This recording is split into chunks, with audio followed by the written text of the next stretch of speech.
First ইসলামী life insurance company ২০০০ সালে বিমা খাতে অন্যতম এই প্রতিষ্ঠানটি প্রতিষ্ঠিত হয়।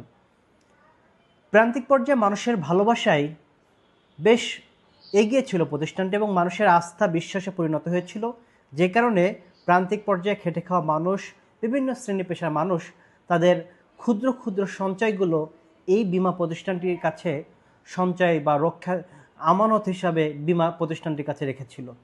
কিন্তু দুঃখের বিষয় ২০১০ সাল পরবর্তী সময় থেকে এই কোম্পানিতে বিরাট অঙ্কের লুটপাট হয়েছে।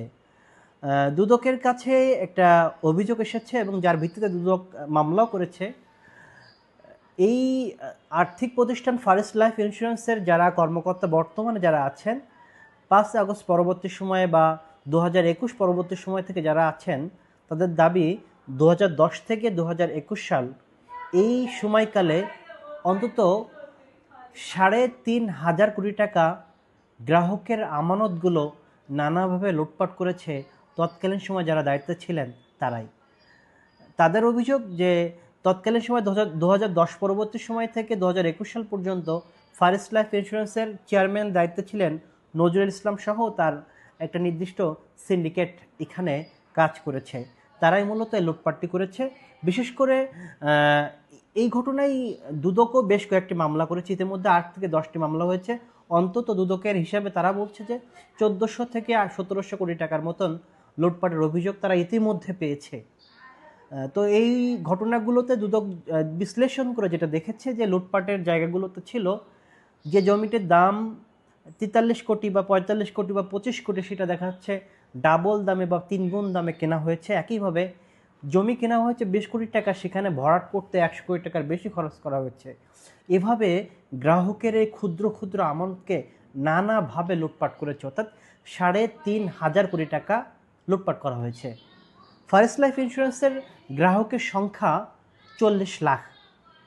এই ৪০ লাখ গ্রাহক ইতিমধ্যে তাদের তথ্য কয়েক হাজার গ্রাহকের ইতিমধ্যে যে ফান্ডগুলো ৫ বছর মেয়াদি ১০ বছর মেয়াদি যে ফান্ডগুলো ছিল সেগুলো অনেকের ম্যাচিউরড হয়ে গেছে। কিন্তু এই প্রতিষ্ঠানগুলো ফারিস্ট লাইফ ইন্স্যুরেন্স কিন্তু এখন গ্রাহকদের কোনো সে অর্থে যে অর্থাৎ ম্যাচিউরড হয়েছে, গ্রাহক তার পাওনা প্রাপ্য অর্থ পেতে যাচ্ছে, কিন্তু বর্তমান কর্তৃপক্ষ দিতে পারছে না।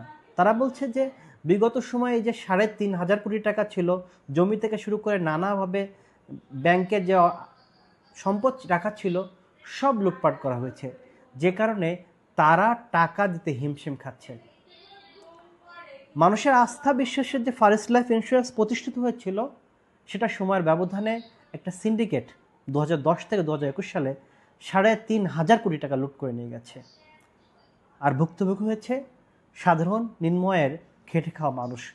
তারা এখন তাদের প্রাপ্যর জন্য ফারিস্ট লাইফ ইন্স্যুরেন্সের দুয়ারে দুয়ারে যাচ্ছে, কিন্তু তারা দিতে পারছে না। অন্যদিকে যে সমস্ত আসামি ছিল এখনও তারা যে শাস্তি বা বিচারের মুখোমুখি হয়েছে এমনটাও কিন্তু হয়নি।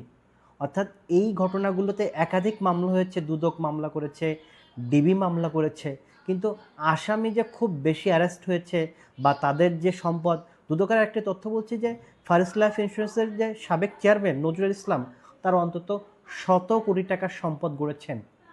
অর্থাৎ গ্রাহকের টাকা লুটপাট করেছে আর নিজেদের সম্পদ বা আখেরটা গুছিয়েছে।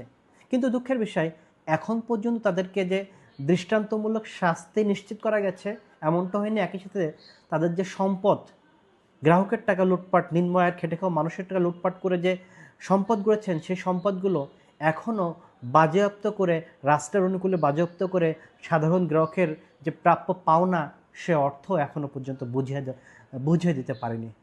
আশা করি দ্রুততম সময়ের মধ্যে দুদক এবং সংশ্লিষ্ট আইন শৃঙ্খলা রক্ষাকারী বাহিনী এই অপরাধের সাথে জড়িত তাদের বিরুদ্ধে দৃষ্টান্তমূলক ব্যবস্থা নেবে। একই সাথে যে সমস্ত গ্রাহকের এই বিমাগুলো ম্যাচিউরড হয়েছে তাদেরকে প্রাপ্য অর্থ বুঝিয়ে দিতে বর্তমান কর্তৃপক্ষ আরও কার্যকারী পদক্ষেপ গ্রহণ করবে। ধন্যবাদ সবাইকে।